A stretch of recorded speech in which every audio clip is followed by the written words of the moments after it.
Where will you give birth? Have you considered home birth? And why or why not?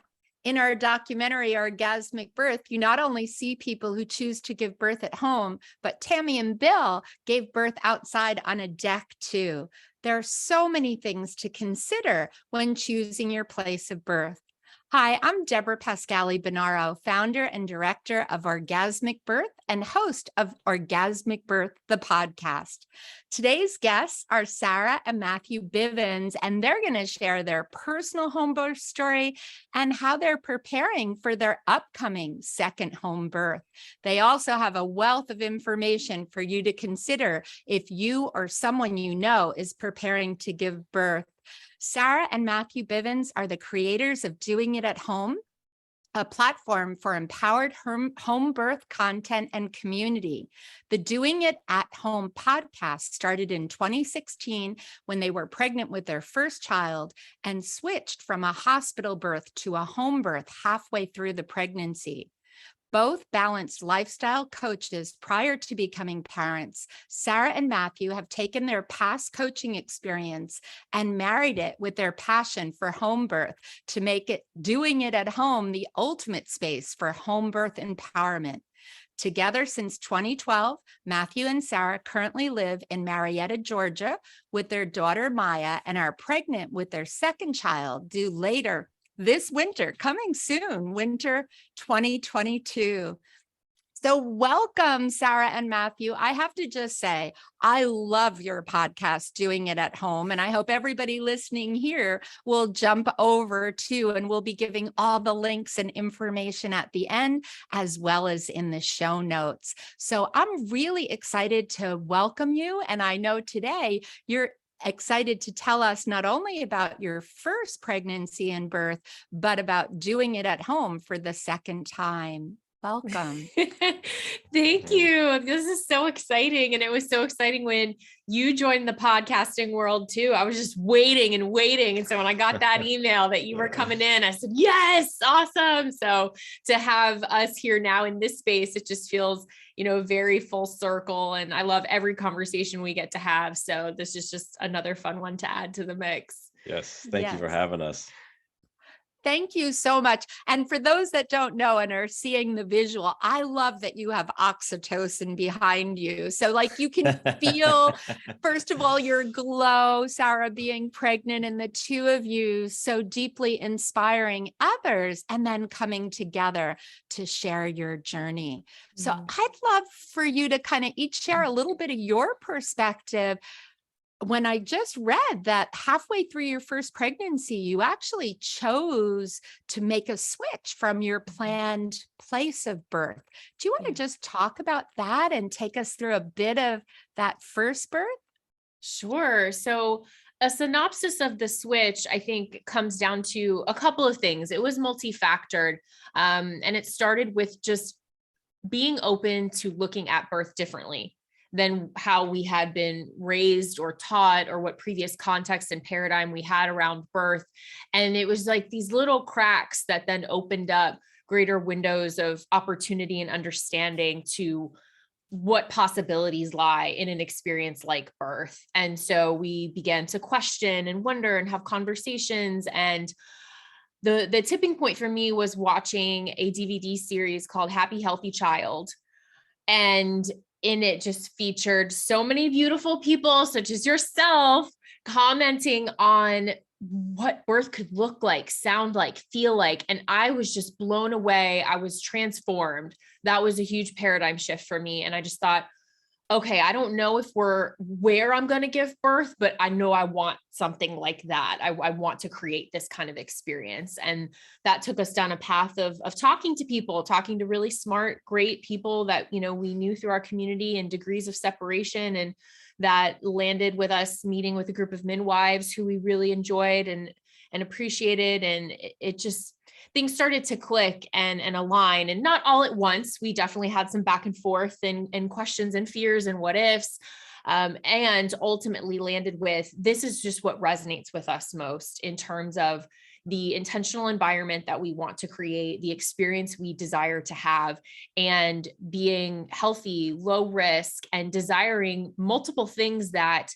aren't impossible in any hospital setting, but at the time were not going to be available to me and were not going to be conducive for what we wanted. And so, we're big believers, if you can't find it, then create it. So that's what we did. So that was like the switch in a nutshell. Would you say I encapsulated that? Yeah, no, Okay. That was great. I think there was two big things about our personalities that went into why we made a switch. One of them is just years prior to us even getting together as a couple. We have been doing, I guess you call it personal development work on ourselves, and really just questioning a lot of where our beliefs come from. Are these beliefs that we hold that are true to us, or are these beliefs that other people gave us that we just, bought into and have never examined? So birth and where to birth and how to birth was one of those areas where I come from a family of doctors and nurses. So being in hospitals and seeing things done through that institution was very normal to me. And so when it came time to figure out and envision and imagine where I and my partner would help, bring life into the world, it was just natural to go to hospital. But then because Sarah and I are open to questioning why we do things and examining things from different ways, different lenses, that kind of allowed us and made it easier for us to say, you know what, maybe the hospital isn't for us. And then I'd say the second thing that really helped us to get to the point where we were confident to make a switch is that we're also very intentional with, as Sarah mentioned, thinking about an experience that we want to have. If we're going to go on a vacation, let's imagine, ourselves in that vacation and how we want to feel and what we want to experience. Same thing with birth. It's like, okay, let's get intentional about what we want our birth vision to be, and also how do we want to feel. And so we literally made a list. In this case, we made a whole list of all the things that Sarah and I wanted to experience throughout our birth. And we brought it to, at the time, our OBGYN, and he looked at the list and just said, no, you can't do that here, whether it's for because of his own comfort level or the hospital policy. And so that became very easy for us to say, okay, cool. If you're telling me that in this location, in this way, our vision can't be realized, then we're comfortable searching elsewhere. So those two things really helped us to arrive at the point where we knew very clearly that home birth was for us. Just continuing to question what we thought we knew about birth, what we thought we knew about all sorts of things, and then getting very clear on our intentions and our vision. So that led us to halfway through our pregnancy say, hey, you know what? Home birth is for us. And we worked through some fears and some what ifs and some concerns, but ultimately we landed 2 feet very firmly on home birth, and we've never looked back. It's fantastic to hear your journey and how you both were able to come together. And I love that you said address those fears, be intentional, really envision and ask good questions, right? Like knowing ahead what you were going to get. But I heard you also say that you come from a family of kind of medical providers. Can I just ask quickly, like, what was their response? What was the broader response you got to that decision from your family and friends? So it was interesting. I think both Sarah and I were wondering which family members were going to be in support and which weren't, and same with friends. And so you might think that because my parents were nurse and doctor, that they would be not for it. However, it was the total opposite. They were 100% down. They were like, wow, that's great. Do you? And my mom asked if she could attend. And so she was actually present for my daughter's birth. So that was a blessing. And, I think for me, I kind of, my parents have always stood behind whatever it was that I was interested in pursuing, particularly things that kind of went against the grain, whether it was what I wanted to study in school or what careers and different things. They were like, go and pursue what's interesting and what you're passionate about. So I wasn't shocked that my family, my parents were supportive. However, it was still great to get that validation and that recognition from them. And then, we had a different experience with Sarah's family. Yeah, my side was a mixed bag, but definitely contained the most vocal non-supporters. And it was great practice, even in the midst of it. While it was frustrating, I can look back on it with gratitude because it allowed me the opportunity to stand more firm and convicted in what we were choosing. Because if I was going to allow that to waver me or us, then maybe there were some more things for me to look at, some more doubts and fears and such that, could be plugged into, if it could only trigger me if I had a trigger to get at. So, and to hold a space of love and understanding, and that we don't always have to have agreement on things like this. And really, when you make choices like your birth, I mean, that's just the beginning. That's the tip of the iceberg, because then you have a human that you're making choices for and raising, that people have a lot of opinions on that too. So it was really great practice in that sense, but it was mostly just around the safety, or the question of the safety. And it really came from uneducated places of just fear and, masked in care and love for me and us and baby. And I can understand that. But when I would offer any sort of education or really open, let's dig in there conversations around addressing the fears you are sharing, no one was really interested in going further into that. So if no one was interested in shifting their perspective or being open to seeing, the possibilities or things that could answer to what they were bringing, then, if I don't experience a lot of willingness there, then that makes it easy to keep it moving. So that's what we did. And, just things like, will you really be able to handle the pain? If you were born at home, you wouldn't have made it because of nuchal cord, which, wouldn't you know, when we did go in for the home birth and our midwife shared all these beautiful videos of births of their clients, one of the first ones we watched was a nuchal cord, and it just what do you know? We hear those stories all the time. Unwrapped it, and there the baby is pinking up. So just things like that, and then has empowered us to hold that space for others, in doing it at home. That is a big thing that comes up in our community. When you get that pushback, when you get the fear, when you get the judgment from friends and family, people who are close to you and are going to stay in your lives, most of them for extended periods of time, how to navigate that. So I think it just it gave us that perspective so that we could be more empathetic and compassionate for others too. Yeah. Thank you so much for sharing that journey. As you know, so many people go through that. So it's really great to hear. And I love to ask everybody. So I'm going to ask you, just when you think about that birth, your first birth of Maya, and I'd love for each of you, what are 2 words? If you had to just pick 2 words, and I know that birth is full of so many things. And then after that, I'll let you tell a kind of brief story about your birth. But what would be your 2 words? I wonder if we might overlap. I know it's mine. Okay. Magical and transformational, for sure. Mine are powerful and peaceful. Okay, cool. Oh, I like that. All beautiful words. So can you take us and give us kind of, I know birth stories, right? We could tell the 2 days story, but can you give us as short as you can, overview of what your birth of Maya was like from each of your perspectives? Sure. Yeah, I can start, and then maybe you can fill in any gaps from my Laborland memory. So I would say, in all, it was 12 hours from beginning of active labor to when she arrived earthside. And the first more than half, maybe 2/3, we were just together alone in the house, which I really love. And I cherish that time and that memory and that moment. It began late at night, about 10 p.m. and just couldn't go back to sleep. Couldn't lay in the bed, went to the bathtub in our bathroom, stayed there for a while.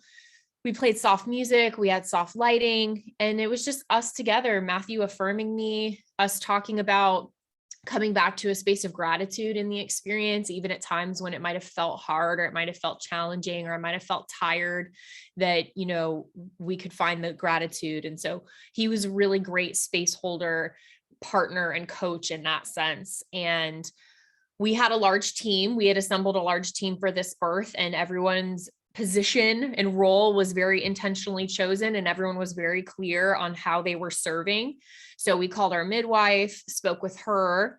She came in with 2 apprentices and all their gear and everything. And really were just flies on the wall for the most part, which was great. And, checked in every once in a while, asked me how I was doing, got me into the blow up birth tub, where I spent the majority of my time. I like going to water when I'm emotional or feeling icky or whatnot. So water is very healing for me. And I found I could ride the waves and the sensations more effectively in the water.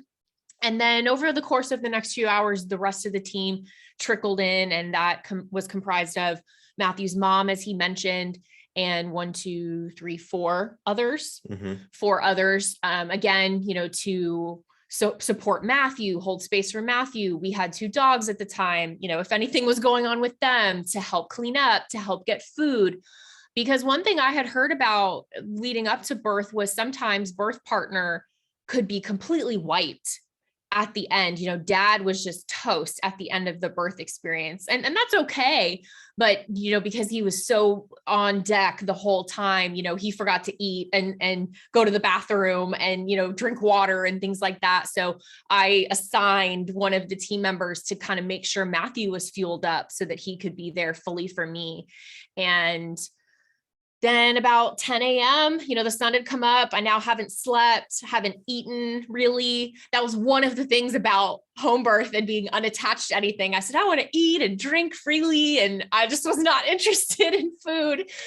And about 10 a.m., it looked like things we had all the green lights, and I was fully dilated. I was starting to feel those urges, but it was a little foreign because I hadn't experienced that before. So my midwife did assist me a bit with feeling into that sensation of bringing baby down, because I wouldn't learn until later that she was at a -2.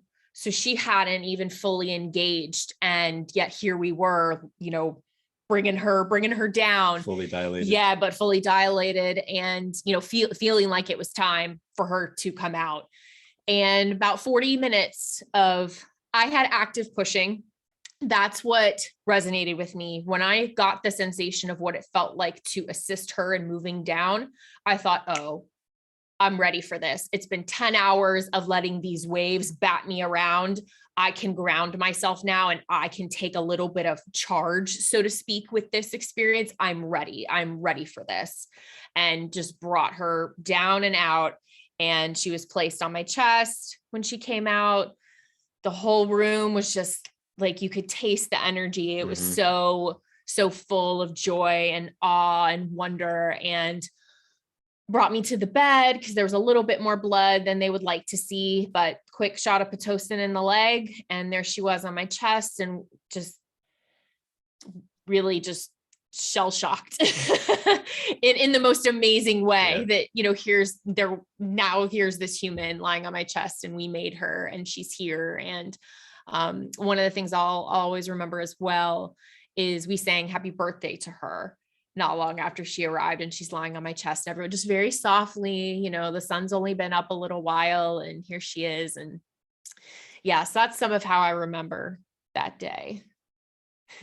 Yeah. So beautiful. And let's hear Matthew. It's always great to hear partners' perspectives. It was a beautiful day. And, my 2 words are powerful and peaceful. And as Sarah mentioned, when everything got started, it was the end of the day. And then so it was so quiet. The rest of the world was asleep. We just had soft music, candles, and it was just the 2 of us. And that went for 6, 7, 8 hours of the experience, which was amazing. I wouldn't change a thing.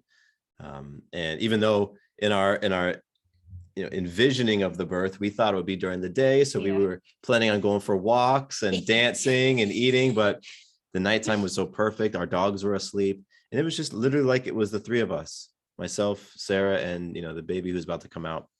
And so that's what was so peaceful about everything, and quiet and still. And then slowly things started to pick up.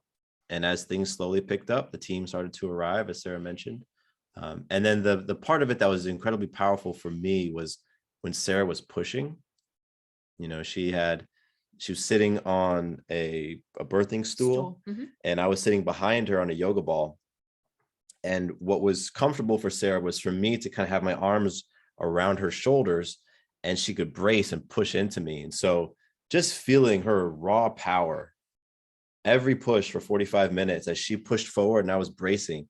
I mean, she was just She-Hulking it out. It was incredible. It was incredible. And I remember at one point, like, my biceps were so on fire. Just my body was tired, You were sore the next day, you said. Oh yeah, I was sore for probably 1 or 2 days, just because of how long I was holding. It felt like so long, and I thought, wow, I'm just bracing. Sarah is moving this baby down, and Sarah and Maya are doing it together. So just the power, I've known Sarah as an athlete. She's always been into fitness. We've worked out together and done physical things together. But that experience of being so connected to her while she was bringing this baby out, incredibly powerful. And a couple moments stand out for me. One moment a little bit before the pushing was when the pressure waves, the contractions were really flowing, and Sarah was in the bathroom, and she just had this one moment of like, I don't know if I can do this. Yeah. Just that what do we call it? The crisis of confidence. The crisis of confidence. And it was wonderful because we had prepared for this moment without specifically preparing for this moment. And what I mean by that is we did a lot of trust building between us. Like that's the foundation of our relationship. And once we got pregnant, we just continued to ramp that up. Just trusting each other and being there and affirming. And we did a hypno babies course, and that built even more trust. So in that moment where Sarah had the crisis of confidence, she said, I don't know if I can do it. It was like, okay, we got this.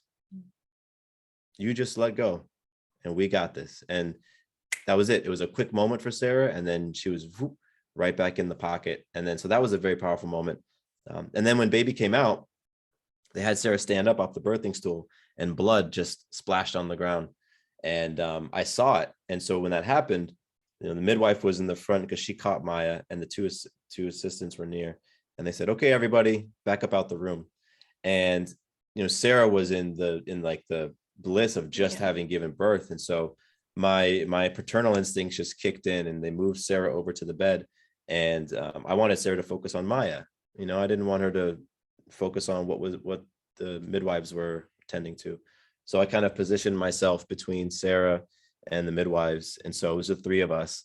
And, in the back of my mind, like I saw the blood. So I'm like, okay, there's something that they're tending to. But just to be able to be there and to continue to create that cocoon feeling. And Sarah just focused on Maya. And as Sarah said, they gave some Pitocin and everything was fine. And that was a very powerful moment for me, because as soon as that was complete and everything was cool and thumbs up, I just like let it go and just started crying. And I went up to everybody in that room and just gave them a hug. Like, thank you for being there to support us and to help this experience happen. Just went to every single person and left tears on their shoulder.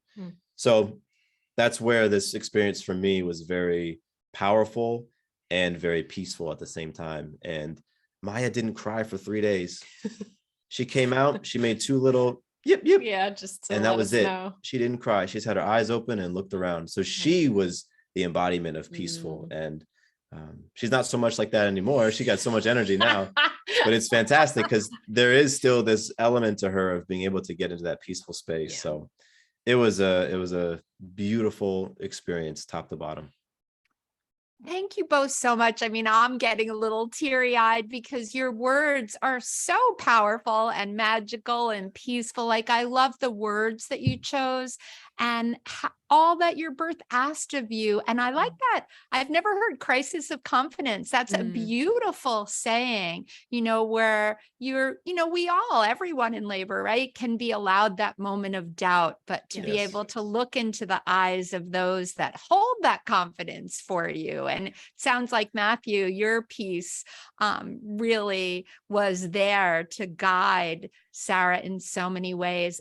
And I love that you had this big team that was supporting each of you in different ways too. You planned so beautifully. So now you're expecting baby number 2, but I know it's been a journey to get there too. Do you want to say a few words about kind of the journey to this pregnancy?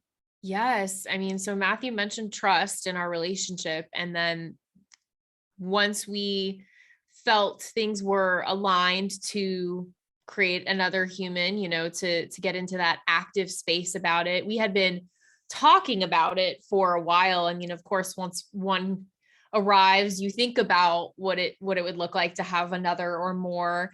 And we got into that space of alignment. It felt like life, it felt like us, it felt like Maya, we were creating the space, for another. And that was about March of 2020. Okay.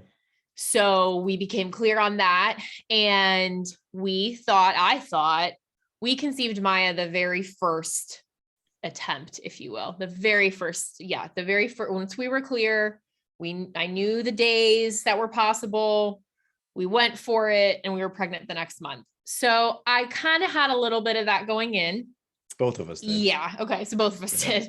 I was just speaking for myself, and it didn't look like that. And a few months go by, a few more months go by, a few more months go by, and talk about trust and faith and surrender. Those are the words that come to mind when I think about the journey. And those looked different every day, depending on what was going on. It manifested and felt different in my body, in my spirit, in my mental and emotional space. And it was 2 years. It was a 2-year journey. And along the way, we had different conversations like, do we want to get this checked out? Do we want to get this tested? Do we want to, have this examined? And we had one semen analysis, and then I looked into just making sure I was ovulating and, various things to kind of check for optimal health around fertility. And we just weren't getting any answers. And that was one of the epic challenges in and of itself, was finding peace in not having an answer when there just might not be one. And it's not necessarily about our time. It's divine time, and it's the process. And so that was a daily choice. What did that look like, and what did that feel like? Is there anything you want to add to that or say about that? Yeah, it's interesting talking about it now, being on this side. On the other side, right? yeah. At times it felt like a very long 2 years. Yeah. Because again, we conceived Maya immediately. And so over the course of, I'd say, that first year and a half, we would, every 2 or 3 months, we would try something different. What I mean by that is, first we just said, okay, we want to have a baby. Let's start trying to make a baby. A couple months go by. Okay, this isn't happening in the way we want. So let's now start tracking ovulation. So we had a tracker on the refrigerator, and we would track ovulation. And that started to really eat at the intimacy of the experience and the organic nature, because it just felt like, okay, Sarah's ovulating. It's Tuesday at noon. Let's go make love. And regardless of not whether either of us was, emotionally into the act, it was like, no, we have a job to do. And it started to feel like a job.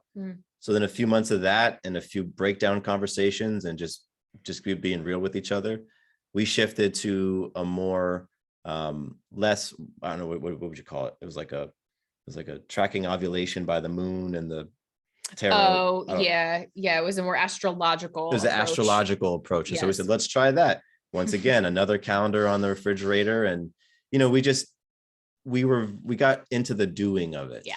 Like we got into okay, let's check off a list. If it wasn't this, let's try this. If it wasn't this, let's try this. And slowly over that year and a half, the conversation of, there's a reason why this isn't happening right now. And if we can get to a place of trusting that reason and surrendering things wanting to happen on our time, we might just find ourselves in a more joyful experience of this whole process. But it took us 18 months to get to that place. And, again, we tried all these things along the way. We said, let's do a semen analysis, which initially I'm like, I don't want to do anything medical, because I don't want to even start going down the slope of medical intervention and this and that. But I was open to a semen analysis. And so those results came back. And of course, I'm like nervous. What the hell is it going to say? But came back fine. So then by the time we reached that 18-month mark, I would say our faith really started to grow, and we stopped trying so much. We stopped like, let's try this, let's try that. And we just kind of relaxed into it and really started to remind ourselves that there's so many amazing aspects of our lives right now. There's so much for us to be grateful for. And if we're spending a lot of our emotional bandwidth lamenting over what isn't happening, then we're missing what is happening. And, again, that took a while for us to get there. But when we did, then we started to do even more family dates with our daughter. We had a room in our house that we kind of had earmarked as a baby room. Mm-hmm. And then we said, you know what, let's not do that anymore. Let's move forward and create this beautiful room for Sarah. So we painted it. We put up, curtains and new furniture. And it was like Sarah's meditation room and work room. And it really was when we let go, then it happened. Yeah. When we let go and we stopped trying to control everything and we stopped trying to know everything and we just got back into trusting and flowing, then it happened. So, again, on this side of it is sort of easy to kind of look back at that process and say, yeah, of course. But it was tough. It was tough. And we had a lot of tough conversations and, there's tears on Sarah's end and frustration on my end, but we just were willing to be open about it and talk about it. And we talk a lot about it on our podcast, just being very real. And our faith, and by faith, we mean like trusting and surrendering. It just went through the roof during that time. And so we continue to work on keeping that high because, you never know what can happen. So just the idea of being present, being grateful. That's one of the beautiful things we got out of this process. Yeah. Thank you so much for sharing, because I know there are many people listening that may be in that journey right now, right? Or Mhm. have faced it. So it's really important. We often don't do as much talking about what the journey to conception is for those when they are pregnant. So I really appreciate you both sharing. Thanks for asking. And now you're planning another birth, doing at home number 2, right? Yeah. So Yes. I'd love to hear from each of you. Like, are you preparing in any different ways? Do you have any expectations, the same or different, to welcome this little one? Yes, I would say it's a mixed bag. And I'm so grateful that we get 10 months to go through all of this and to process, because I think each month, each couple of weeks has brought with it just different circumstances to look at, whether it's physical, like being pregnant the second time. I have felt everything sooner and felt bigger and felt more uncomfortable, way earlier on than I remember the first time. So there's all the physical aspects. And I would say this pregnancy has been more physically challenging just in general. And there's emotional components, there's mental and just logistical. We do have a child, we have an almost 6-year-old. So thinking about what life will be like postpartum and being entrepreneurs and what life will look like postpartum. So I've looked a lot more at the postpartum experience actually this time around than thinking about the birth. Like, especially earlier on, I was like, yeah, birth's going to happen. Of course it has to, baby's going to be here. But what are we going to do after that? That's what I need help on. So it's more of those conversations, even with 2 years to prepare. You think that's another thing that's beautiful, just to comment on that. Anything that you're playing for, anything that you're open to wanting to create in your life, there's the process around it. And then when it's right there in front of you and it's your reality, it's a whole different bag. It's a whole different thing. How you will be experientially, you might have had all that time to prepare for it. And yet, here it is right there. How are you going to be? So you'd think, well, you had 2 years to prepare for this. And maybe you have your ducks in a row. And it's like, yes. And there's still, the reality of it that sinks in. So this planning for this birth, one thing that's really cool is to know off the bat we were doing a home birth, which was different from the last time. So to know from the very moment we found out we were pregnant, calling our midwife, that same week, getting on the books, because midwives, I love it, are booking up a lot these days, which is amazing. So making sure that they could fit us into their busy schedule. And so just knowing that intention from the beginning that it was going to be at home is really beautiful, and it has a different air to it. And, knowing some things, having been through a birth, listening to thousands of hours of birth stories and holding space for others to share their births. Sure, there's some stuff that's come up, like things I didn't know, or things I didn't know before, or, things I might not have experienced, but I know others do. Some of that chatter is there a little bit. And, where do I get to kind of remove myself from that a little bit? Like, it's one thing if I want to, as a pregnant woman, go out and seek out this kind of content, but it's another to be kind of immersed in it with work and with what I do and the space that I hold. So it feels like a small taste of what I could imagine a birth worker who is pregnant kind of experiences, possibly, just being in the space, but you're also having your own unique experience in it. So, just navigating that. And one thing that I can feel an upgrade in, so to speak, in this pregnancy is the intimacy and attention to pleasure and sexual energy, and being very tuned in and tapped into that and making that a priority, with just who we are as humans and how we've evolved since having Maya, and just in the day to day to really prioritize that. Especially, we've prioritized us, our union, our marriage, our partnership in becoming parents. And so now that we're going to add another child into the mix, it's how do we keep that as well? Because, we're the basis from which the household is going to function. So it's imperative for us to keep that intimacy and connection high. So I've felt very orgasmic, very sensual, very tuned into that goddessy, creator and energy throughout this pregnancy. And I very much am playing for bringing that into birth. And I see this birth being a little bit more intimate and a little bit quicker. If I could put that in the bun, not that, 12 hours, it's still all a blur, but like, if we could shave a little bit of that time off, that'd be cool. And those are some of the things just kind of off the top of my head. What have you been feeling or thinking? Or preparation for this one has been very different. Yeah. We didn't know what we were about to experience and face first time around. Still with that, I felt incredibly confident going into the first birth. So now I feel supremely confident, I would say, going into the second birth, to the point where I threw out an idea sort of loosely, like, we could do this ourselves and just have a totally unassisted free birth. Yeah, like he did put it out birth. There. And a big part of that is prior preparation for Maya. We watched and listened to maybe a dozen different births from the DVDs and different things. We've had over 300 interviews with parents on our podcast, over 400 episodes total. So the amount of birth conversation we've been in and just being in pregnancy and birth consciousness is just through the roof. So we've heard so many stories and we've heard so many scenarios, and all of them have contributed to my vision of what we will experience in our birth. That we talk about in our doing it at home, being prepared, confident, and excited. And I'm like, all of those things is exactly how I feel. So the preparation this time around has been preparing our daughter. Yeah. This is what, do you want to be at the birth? And she said, yeah, I would love to be there. Or she actually asked us first. Yeah. So then we said, okay, let's get you prepared for what sounds mommy might make and what might happen and what the baby looks like. So she's watched her birth videos several times. Yes.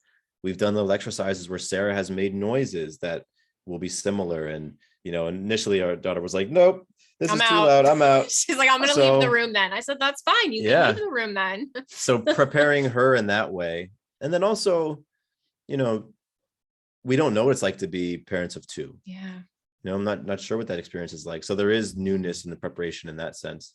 But it was interesting. We actually had to have a conversation where we were like halfway through the pregnancy, kind of realizing, because we have a little one right now and we have all these businesses, the pregnancy hasn't been the focus of our lives, where the first time around it was daily, the pregnancy was the focus. Now the rest of life is. So we've had conversations where we've said, okay, let's kind of slow down a little bit. Yeah. Let's take time to bask in this pregnancy. So, that has been sort of preparation as well, in terms of really taking this experience in and enjoying and soaking up all these months, as we are a trio before we become family of four. So preparation has just looked different. Yeah, it's looked different, and excited for all of it. Really, I feel so excited for all of it. Incredibly grateful, and just I've loved being a dad.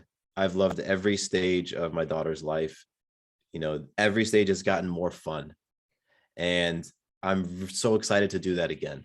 to experience that all over again, just from the day one fresh baby with the, the goo all on it, all the way up to, you know, tens and teens and 20, just because I've experienced it so far where it's just been more fun and more rich and more dynamic. It's caused me to grow and expand. It's caused us to grow and expand. So I'm just so excited for that experience all over again. It's so interesting to hear, and I have to say, you acknowledge that, like, birth workers, like as a doula, I had attended many, many births before my third child was really the thing. And doing it at home, you listen to all these birth stories, and it's amazing how many you've gathered on your podcast for people to learn from, because every story teaches you something. And I love hearing where you are now. And I have to say, Sarah, hearing the intimacy and bringing in a little more sexuality and love. And for me, of course, I'm thinking orgasmic birth. So how does that feel to both of you?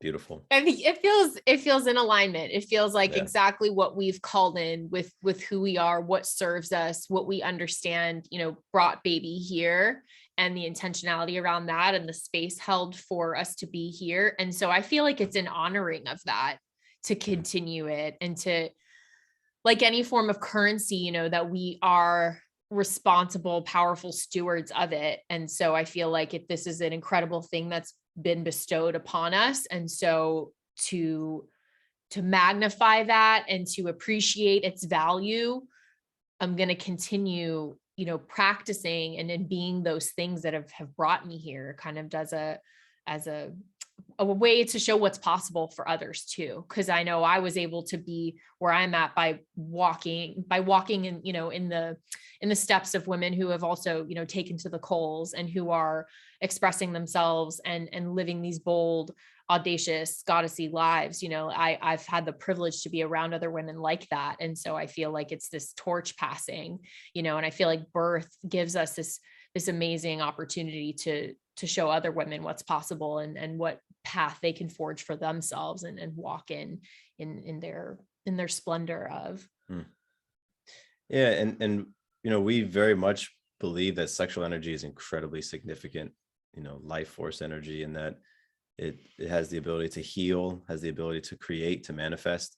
And so not only to create new life, but to create abundance on so many different levels. And so as we've gotten deeper in our own just connection with ourselves, connection with each other, as we've expanded consciously in how we come to understand and utilize sexual energy, it's become more a part of our day-to-day life in terms of, tapping in and being turned on and approaching life from that way, in that orgasmic bliss way. And it doesn't mean, making love every single day and like moving the energy in that way, but just connecting with it, because again, it's the energy that brings us all into this world. It literally creates. And so that's part of the consciousness level up I feel like we've experienced, that we were on that trajectory with Maya, but over the past 6 years, we just continue to take it up. It's become more potent. Yeah. And we look at sex and sexual energy as a component of health. Yeah. Just like health is physical and mental, which are the two areas I think most people are so used to talking about. But we also look at the sexual as well. And so all of those things play into when we are assessing where the health of us as individuals is at, us as a couple, we look at all those different areas, all those different places. And so sexual is just one of the areas that we address, and we address it and we utilize it. I mean, we have a connection every Monday. That's what I was just going to say, on a practical, logistical sense. If someone's like, that sounds really nice, but what does that look like? Or what do you do with that? Yes. Yeah. So for example, on our calendar are our workout times, right?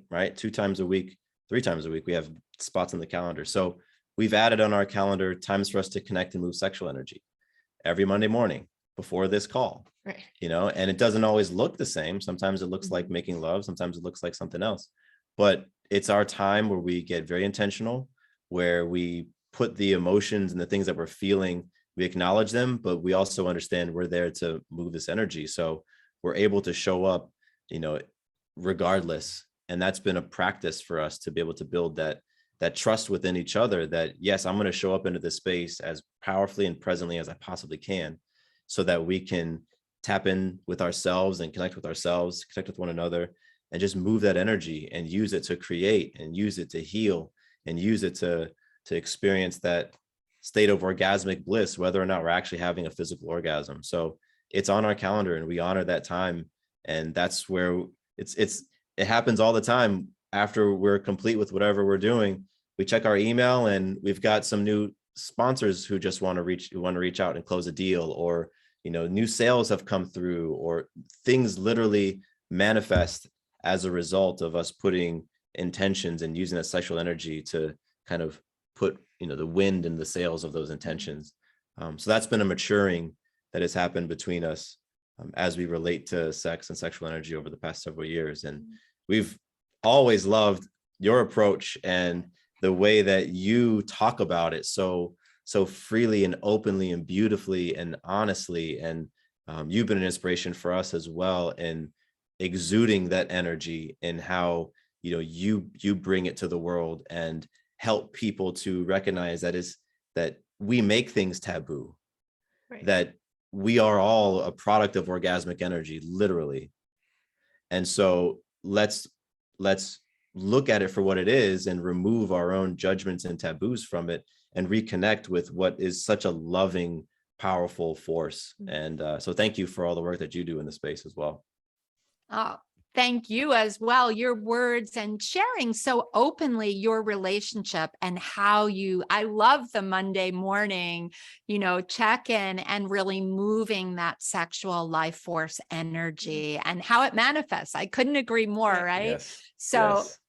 It's been truly a pleasure and an honor to spend this time with both of you. And I know that everyone that's listening, if they're not already following you, they're like, how do we follow you? Can you let everyone know your website, how people can follow and listen to your podcast and all that you're doing? Absolutely. So Doing It at Home, the podcast, is in all major podcast players. So whatever podcast device you use, it's there.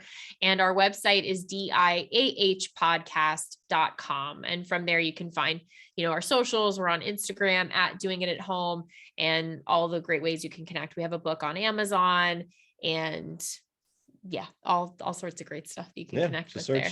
Doing It at Home. You'll find us. I love your name too. Like that was really a great one.